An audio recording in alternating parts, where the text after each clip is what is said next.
प्रशांत कोरटकर संदर्भात पोलीस तपास हा योग्य पद्धतीने सुरू असून न्यायालयही त्या सकारात्मकतेने प्रतिसाद देत आहे।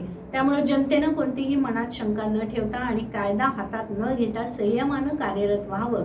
आपण लोकराजा राजश्री शाहूंच्या विचारांचे वारसदार आहोत हे संयमानं सर्वांनी दाखवून द्यावं। न्याय व्यवस्था प्रशांत कोरटकरला योग्य ती शिक्षा देईलच यात शंका नाही आणि या संदर्भात तपास योग्य दिशेने सुरू आहे।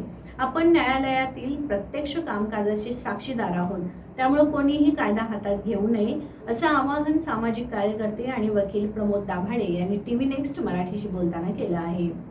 नमस्कार। प्रशांत कोरटकरच्या दोन्ही दिवसाच्या कामकाजाच्या न्यायालयामध्ये आपले सामाजिक कार्यकर्ते आणि वकील प्रमोद दाभाडे हे या सर्व ठिकाणी होते। आजसुद्धा 5 दिवसाचा PCMIला 2 दिवसात दिलेला आहे। पोलीस तपास न्याय यंत्रणा कशी चालू आहे, कार्यकर्त्यांच्या कोल्हापूरच्या संतप्त भावना आहेत याविषयी आपलं तुम्ही सर्व 2 दिवस बघितलेलं आहेत, काय तुमचं निरीक्षण आहे? 2 दिवसाचे कामकाज पाहिले असता पोलीस यंत्रणा अतिशय व्यवस्थितरित्या तपास कार्य करत आहेत। याचबरोबर न्यायालयाचे कामकाज हे अगदी व्यवस्थितरित्या सुरू आहे। सरकारी वकिलांनी आपली बाजू अगदी उत्कृष्टरित्या मांडलेली आहे।